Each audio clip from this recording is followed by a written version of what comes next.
Hi. Good evening, everyone. I'm Sina Leipold.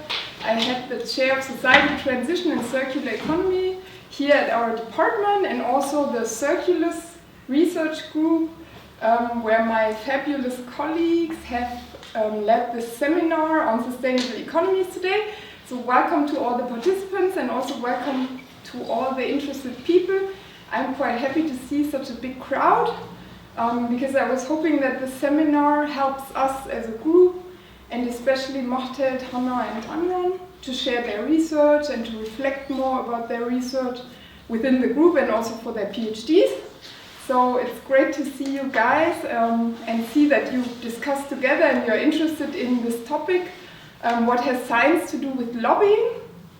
I think it's quite an interesting topic that has been circulating in this department since quite some time, and probably also in other departments where people try to create science that resonates with policy and society.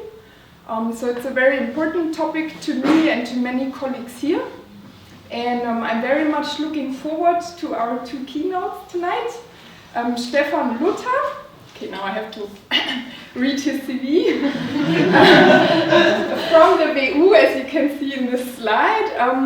So he's from the University of Economics and Business in Vienna, Wirtschaftsuniversität. He holds a PhD in ecological engineering and works and publishes in the areas of society's natural resources, and specifically water and raw materials. And he's very active in the area of science communication for public discourses and policy application. And it just so happens that he has been working with Meadhbh Bolger, who has a civil engineering background and worked with environmental research and advocacy organizations in Australia and Europe, so very well versed. She's currently the resource justice campaigner at Friends of the Earth Europe, and relates most of her work to EU policy on plastics and the circular economy, so also very relevant to our own research, and engages and works regularly with international, national and local NGOs, researchers, policy experts, governments and media. So I guess you two guys have a lot of experiences to share with us, and I'm very much looking forward. And before we start, like 3 words about the procedure. So the both of them will talk for a short while, about 15 minutes, and after that we will have a discussion in the plenum. And this discussion will be moderated by Marina Leibfried. We are very grateful that she took over this task tonight, and I wish you a lot of fun.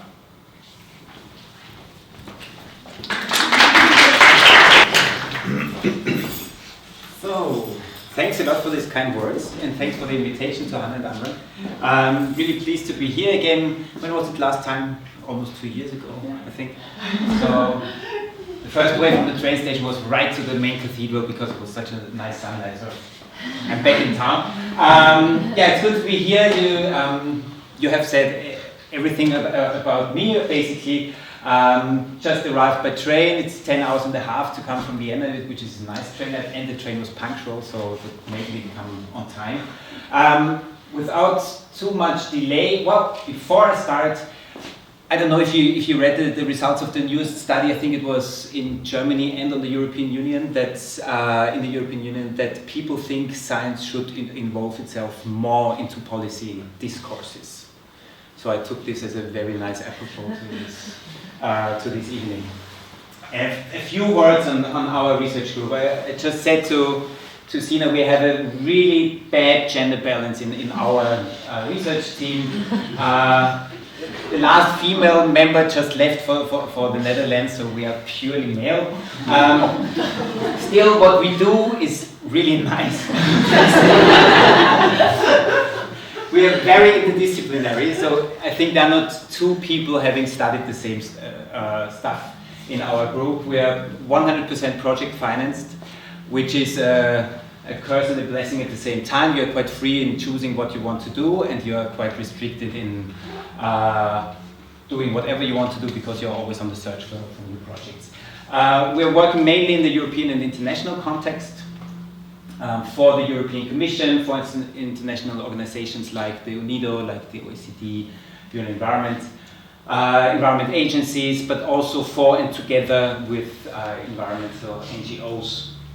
What are we working on? Well, the main areas, I would say, is how can we measure our resource consumption and the resource consumption of different economic activities, and once we know how to measure it, how can we, or what kind of trends can we see, and how can we find the reasons for these trends.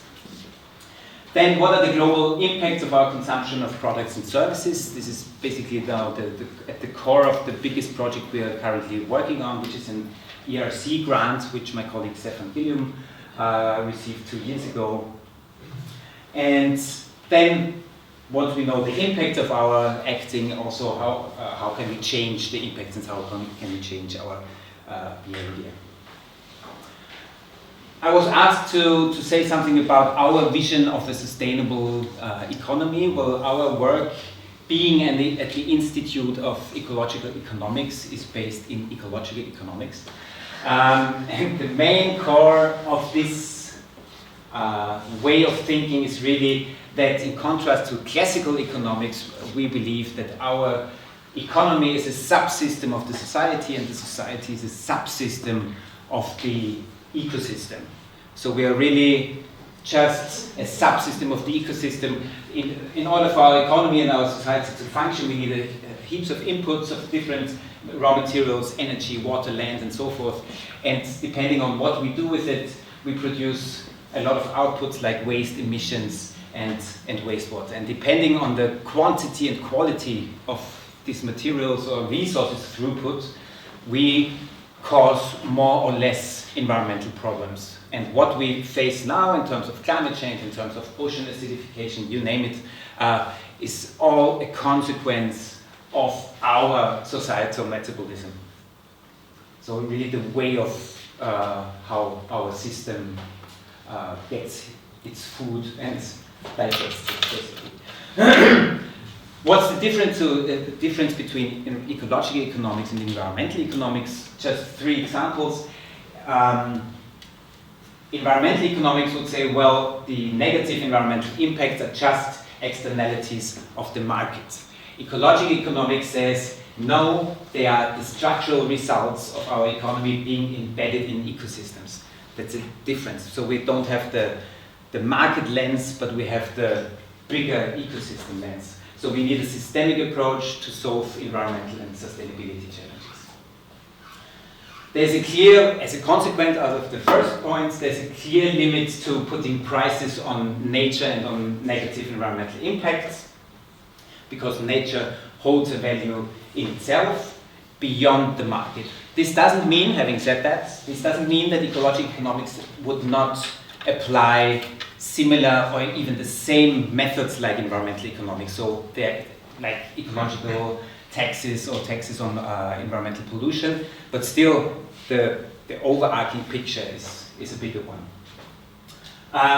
And a very important point here as well is the starting point for organizing the economy should be the personal perspective, right? So what do we as citizens need, and how can we fulfill our needs? How can we achieve a good life for all, and how can we achieve well-being, and not necessarily through economic growth, but perhaps through an economic system which is designed in a different way. Examples for ecological economic instruments, just to name a few of them. You can, of course, ban certain things like the FCKWs in the 90s. You can phase out certain uses of energy. You can put, very importantly, absolute limits on certain things, like on fishery quotas, or using fishery quotas. You can exclude certain areas from use, like national parks. You can work on changes in lifestyles and consumption behaviors. And as I said already, also use tools from environmental economics, like social ecological tax reform, polluter-pays principle, and so forth. So that's basically where our philosophical basis lies. Then the second point is, so how does this link to political visions, standards and targets? And I thought the best would be just to bring you some examples on what we have been working in the past. I think one of the most successful examples, which is already quite some time back, was in the year 2010-11, was the publication of the Roadmap for a Resource-Efficient Europe by the European Commission. Our objective by then was to have at least 4 main resource categories included in this resource efficiency roadmap, which are these 4: so the raw materials, renewable and non-renewable, water, land, and energy and greenhouse gas emissions. Because the main argument here is, if you focus only on one natural resource, like it would be the greenhouse gas emissions and the climate, you might take political action in a way which harms the other resources. But so only by looking at all of them at the same time, you will make sure that you design policy in a way that takes into account more aspects than only, for instance, the climate. The second aspect here was also to include the footprint perspective, so to not only look at the national or territorial perspective, what's happening within Europe, what's happening within a specific country, but also to have a look at the impacts which we are causing along the supply chains of the goods and products we are consuming.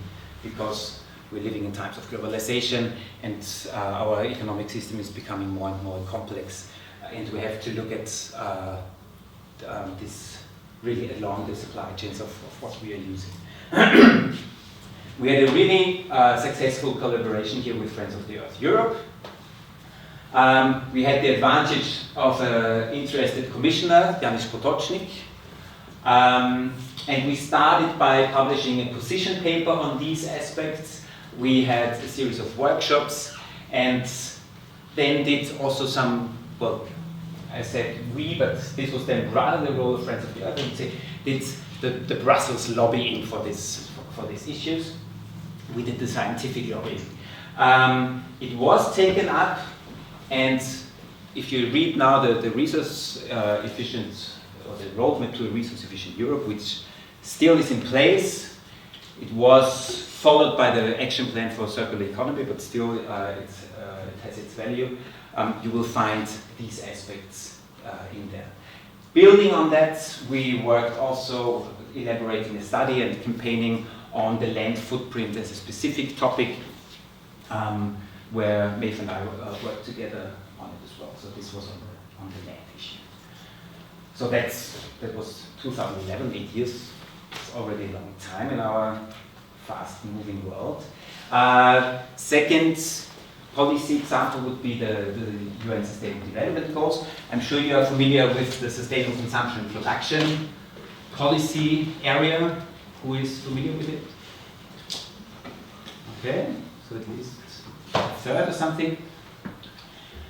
That's a key concept for achieving the Sustainable Development Goals. It was, well, first I think framed in the 90s somewhere, and then at the Rio Plus 20 summit, there was the adoption of the 10-year framework for SCP. So SCP is Sustainable Consumption and Production. For the 10 years framework of programs to achieve sustainable consumption and production. And this topic made it also into the SDGs via a specific SDG number 12, which is called Sustainable Consumption and Production Patterns. And the first target under SDG 12 is even get countries to implement a specific SCP strategy.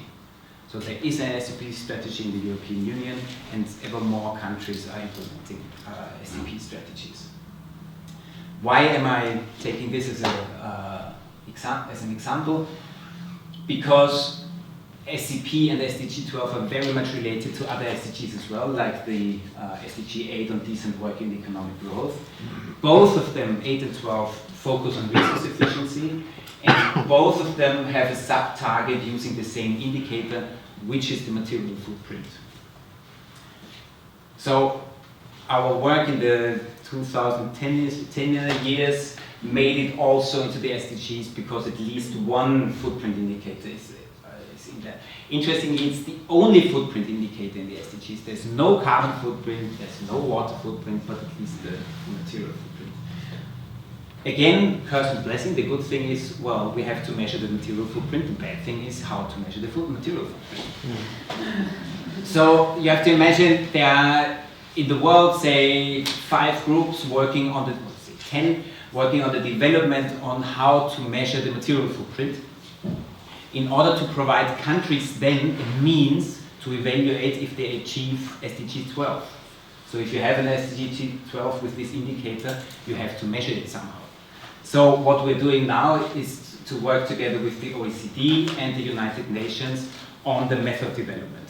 And we're already quite far, I would say, but it still lacks this final decision, okay, that's the way to do it. Okay. Yeah, so before I get to other practical examples, I think from my personal perspective, the role of research in this whole topic of how to get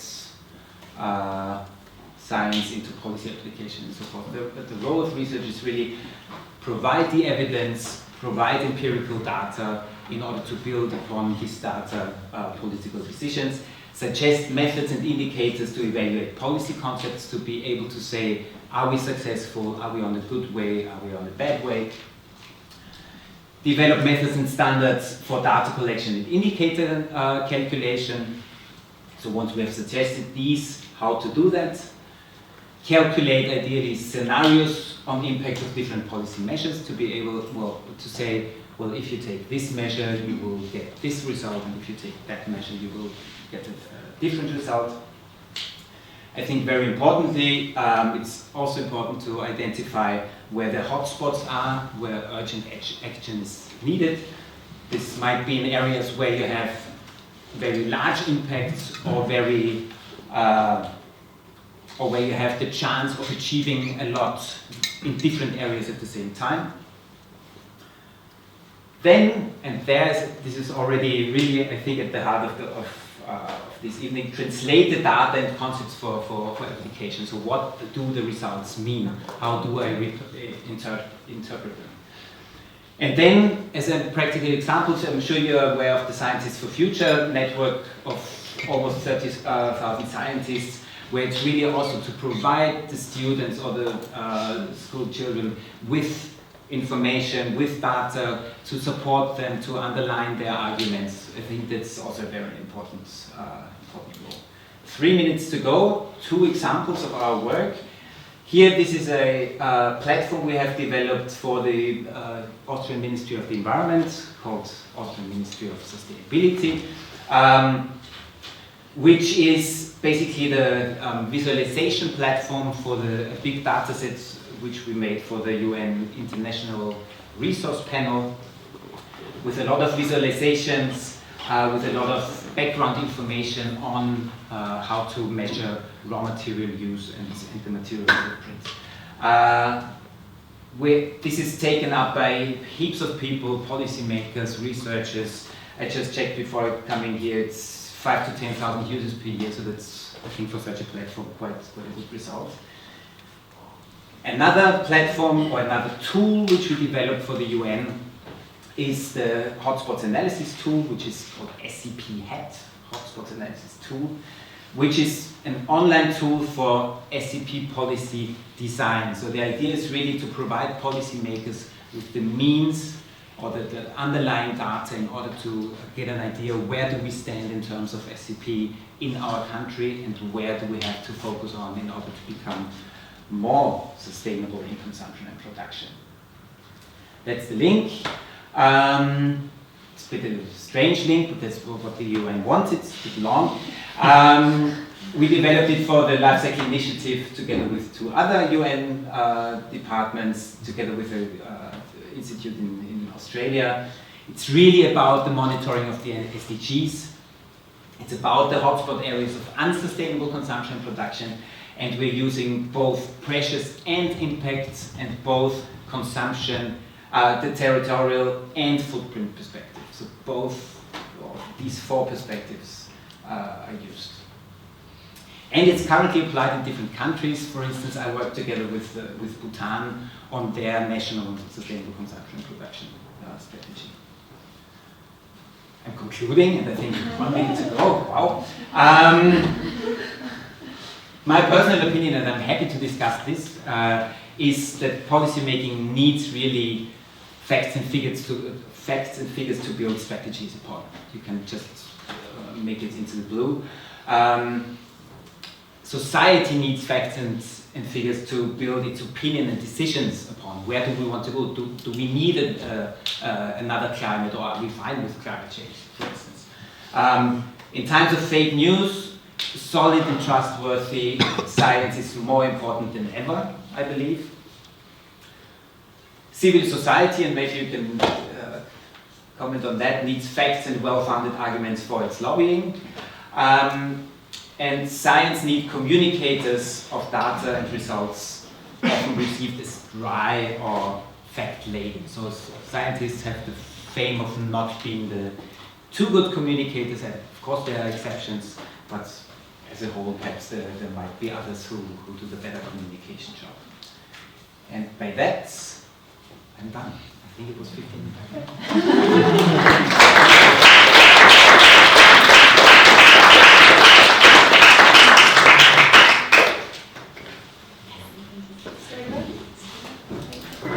Hopefully I can stay as accurate timekeeping as Stephan. Yeah, so thank you so much for having me, and thanks for the introduction. I'm Meadhbh. I'm from Ireland, so this is an Irish spelling of Meadhbh. It makes sense in the Irish language. Yeah, so I've been working with Friends of the Earth Europe for 4.5 years. And obviously as an NGO, I'll be bringing more the lobbying aspect, NGO, especially an NGO in Brussels, so we work mostly on EU policy. So I'm bringing more the lobbying aspect, but I also have a background in engineering, as you said, so I can kind of understand both sides and bring both sides to it. I'll talk a bit about the work we do with Friends of the Earth, our positions on various issues related to sustainable economies, and yeah, talk a bit about the work we do with research and researchers, and how we bring that into the political discourse. So Friends of the Earth Europe, we're the largest grassroots environmental organisation in Europe, and we're part of the Friends of the Earth International Federation, which has groups all around the world. We have 32 national member groups in Europe. The German group is Bund, which many of you I'm sure know. So they're huge. They're big. I think they're our biggest national, or Norway might be bigger, but the German Bund are very big, as you know. Our coordinating office for the European network is in Brussels. So we do a mix of lobbying on EU policy, and then also coordinating the network. So sharing it's back and forth between the national groups and the EU groups, what's happening in EU policy, sharing best practices on different issues, various mobilisations. We've got a youth branch as well, Young Friends of the Earth Europe, and there's a youth branch in Bund as well, which are quite active in many of the national groups. So we're split into several different programs, topical programs. We have climate and energy, food, agriculture and biodiversity, resource justice and sustainability, and economic justice. So I've been working in the resource justice and sustainability team. I'll go into the work I do in a second, but first of all, this is kind of an idea of our broad goals in the strategy. So the core work is on environmental justice. We always take a justice perspective, so resisting false and providing real solutions. So, for example, in the climate and energy work, stopping fossil fuel extraction and promoting community energy, renewable energy. But we also take a wider systems-based approach, and not just look at kind of what are the technical environmental solutions, but really what's kind of at the core of the the problem, and often it's the power structures in society, and you might have, I mean, the knowledge, often the knowledge and the science is there, but it's the politics and the power structures that prevent change from happening. And I think I'll touch on some examples of that later. So a lot of the work we do is dismantling corporate power and building democracy and people power. And then, a lot of internal capacity building within the Friends of the Earth network, and working a lot with other NGOs, so in alliances, which is really important, and movement building. I think I'll also go into some of that later. So the work of the Resource Justice and Sustainability Programme is quite broad, and it started off actually a lot with Stephan and his team on what he was mentioning about the work on resource footprints. That's kind of where the whole programme started, looking at trying to measure the need to measure our resource consumption in Europe and set reduction targets. And Stephan went through the whole resource efficiency platform, and they had the footprints in there. Unfortunately, this work comes in as if the political will is there, the work will keep going, and if it's not, so we lost Commissioner Potocnik, who was really driving this work, and then that footprint work kind of went down the political agenda. Some stuff that came up, plastics. So as Friends of the Earth Europe, we're funded by mostly government funds, so the EU, the German government, the Dutch governments fund a lot of the work, or else private foundations. So we basically have to apply for funding all the time. It's not, some of the national groups get money from just individual people, and then they can shape their own work, but we're driven by donors, so often the work is a bit limited in that. And the past couple of years, plastics has been really high in the public and political agenda, so we just got funding on that. Which was great to do work on. So a lot of the work I've been doing the past couple of years has been on plastics and plastic policy, like the Single-Use Plastic Directive. And also a lot of our groups, national groups, work on waste, so stopping waste incineration, increasing recycling, separate collection, reducing waste generation. Then we did a bit of work for a couple of years. It was a colleague of mine on sufficiency.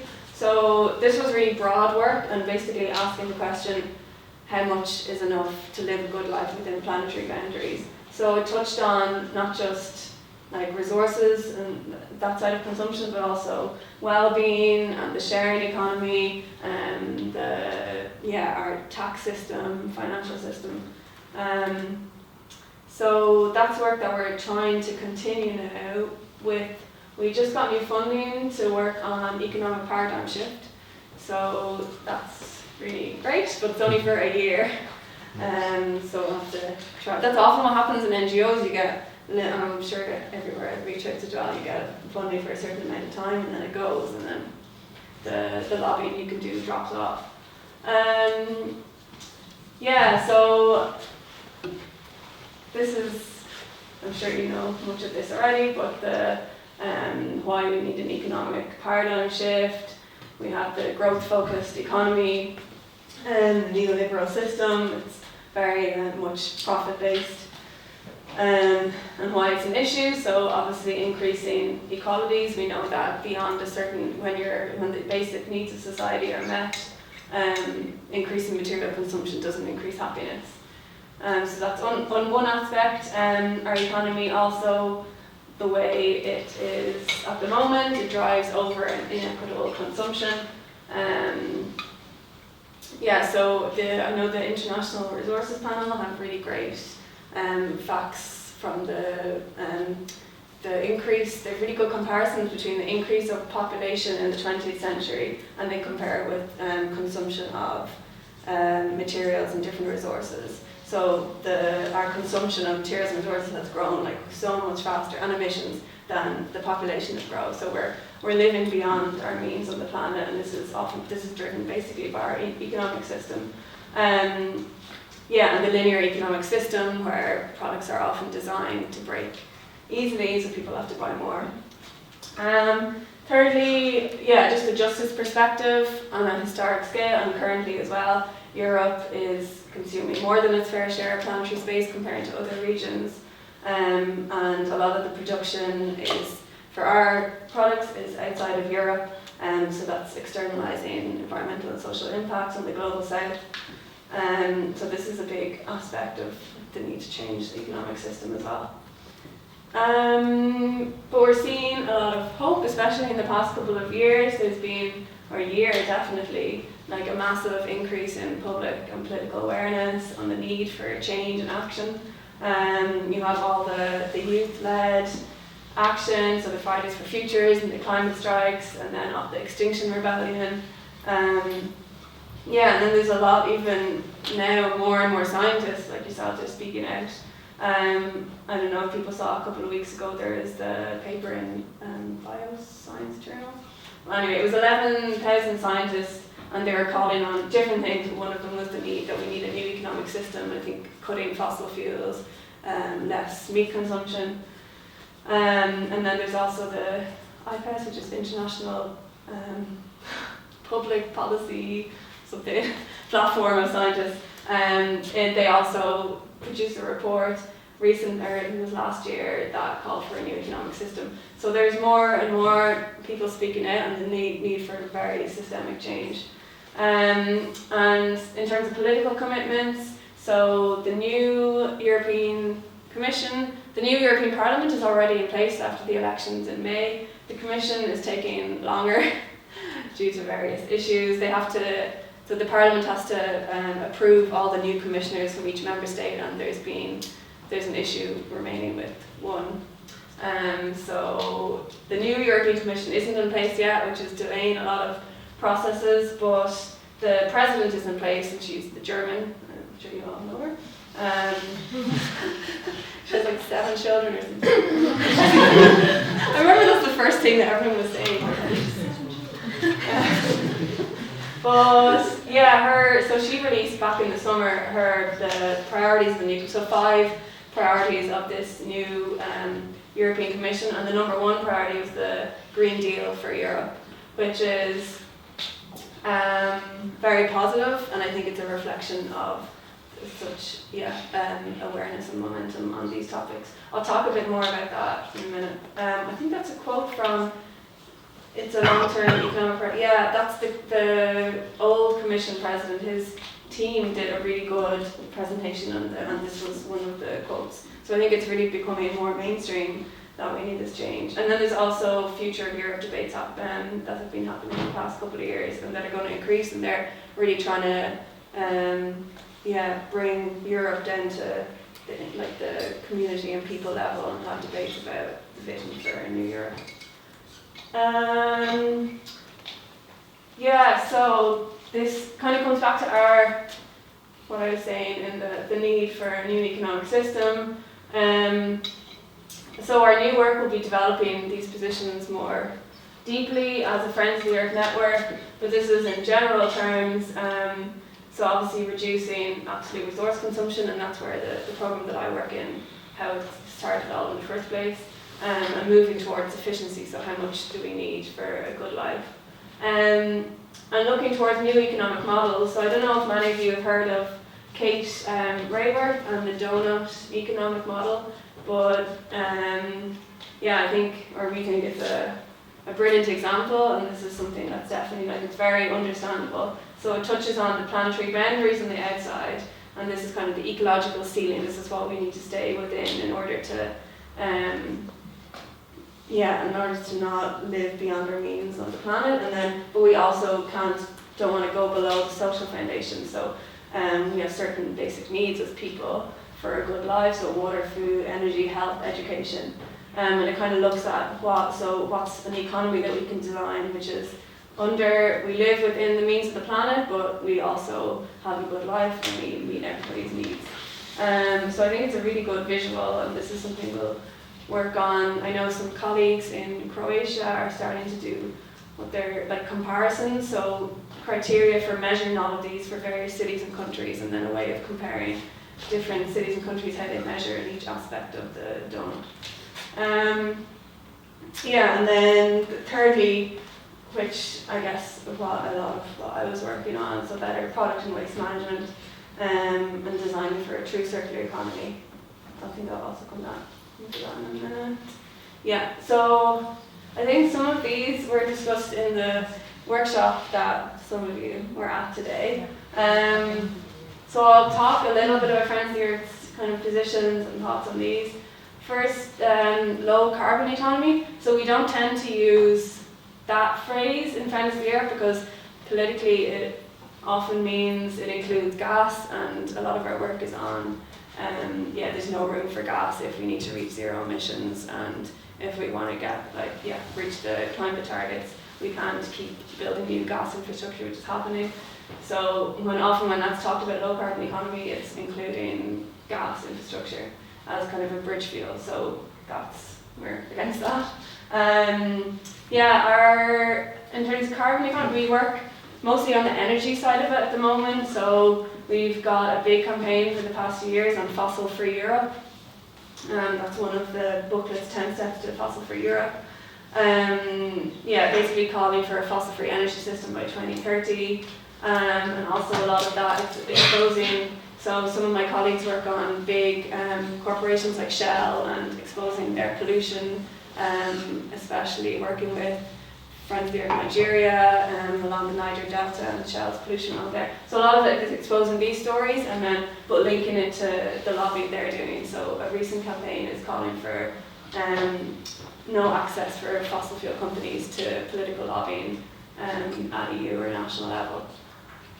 And then we also promote the positives of switching to community renewable energy. That's been a big campaign in the past few years. Energy efficiency and energy savings is another big campaign. So that's a little bit on the low carbon economy. Then bioeconomy, we do, so there's also the food and the I'm not sure what was discussed today, I guess it's the non-food parts of the bioeconomy. But anyway, you have the food and the non-food. So we work a lot on food, agriculture, promoting agroecology and food sovereignty. And then in terms of non-food bioeconomy, that we know it's an area that's growing rapidly. And the role we see as NGOs play, I mean it's going to happen, but for NGOs, what was I going to say? Often we see companies kind of using this as a greenwash. They'll say they're switching to plant-based plastics or plant-based or bioenergy, and it makes it sound really nice and good. Whereas we know that's not the case. So we see NGOs' role as, it's not about switching from one material to another and keeping the same system, but it's about changing the whole system to a sustainable system. So rather than looking about, for example, switching from fossil-based plastic to bio-based plastic, looking at changing to more reusable systems for packaging. Then thirdly, on the circular economy, so that's obviously I do a lot of work on that, and that's become a very popular term, and now it is become a bit of an issue because it means different things to different people. So industry use that all the time now, but for them it's about more recycling, for example. But then for NGOs, we see it as like the main thing must be to reduce what goes into the circle, and that's not how it's often used in by industry or policy. So whenever we use it, we always make sure that we say a true circular economy needs to reduce the amount that goes into the circle in the first place. How much time do I have left? Okay, maybe we can talk about some of the stuff in the discussion. But this is basically the European Green Deal, and it's touching on all parts: climate, agriculture, circular economy. We can also come to that in the discussion. It's a good step forward, but with other Commission parties taken into account, it's not won't be a game changer. I can also come to that later. So a bit of how NGOs work. We all often work in alliances, especially at the EU level. For example, on plastics, we have an alliance of 10 European NGOs. So it's really, it's way more powerful to come together and to brainstorm ideas and to have a common voice when you're lobbying instead of different NGOs calling for slightly different things. So that's really, really important. We write a lot of briefings and policy position papers. Often we might do a research report, which will be quite long and technical, and then we often do a shorter, few-page fact sheet to, because politicians, they don't have time to read long. They just want what they should do on like 1 page. Then, yeah, so lobbying meetings, we go to a lot of meetings with MEPs and the Commission. Speaking, organising events around Brussels. We do a lot of social media, which is Twitter is kind of the main social media of the Brussels bubble. And yeah, work with traditional media, and then trainings like capacity building within NGOs and education. Yeah, so the role of researchers are research and NGO work. So Stephan mentioned this before, the strengths, obviously, like, it's right vital to have the data and the facts to back up what you're asking for. But there is some challenges in terms of working with like technical research. Like I said, when you're doing lobbying, the politicians have so many things in their head, they just want like really catchy facts, and the public as well, when you're trying to influence public change. Yeah, so the challenge of how to have like some long technical research paper and make it into a simple catch-all, and visual messages often get through to people. Like there was an example of the Ellen MacArthur Foundation who work on plastics, and everyone was quoting this one little thing that said that there'd be more plastics than fish in the ocean by 2050, and they were shocked that got taken up by so much by the public, but it's just such a visual, simple message. But then when you actually think of policy experts had a hard time using it, because we're like, what do they mean by fish? And like asking all these questions, how can you simplify it that much? But then you just have to look at the facts, and that's what the public, that's what they like, and if it has an impact on how people act and change in a positive way, then that's the way it is. And it's the same with people also give out about, people are influenced by emotions and stories and experiences, but that's the way it is, and we have to accept that and see how we can work with that, while also keeping true to science. So that's a challenge. And then choosing research partners. Yeah, we have like official tender processes in our NGOs, and then often it's word of mouth. Who have you worked with before? And you talk to other NGOs and see, basically word of mouth and who people have worked before. And shared values. You have to have, of course, like shared values, otherwise it's very difficult to work with. Because obtaining research results, so NGOs have a strong vision of what they want to get out of it, and that's why it's important to have shared values. So we want to influence this policy, this political process. There's a really tight timeline, and money is often tight. So these are a lot of the restrictions, and then we're asking the researcher, okay, please, and we're often very like, we want this answer, and this is what the outcome has to be, and then please show this. I think industry do the same thing on the other side. So there are maybe some restrictions. This was so I said this now already. Some of the work that I do with Stephan on land footprint, ways to make it more visual. So that was visualizing the amount of land and the land footprint of the EU outside. So 40% of the land we use for agricultural products is used outside of the EU. And then the ways of visualizing easily. Yep. Thank you. We can talk more.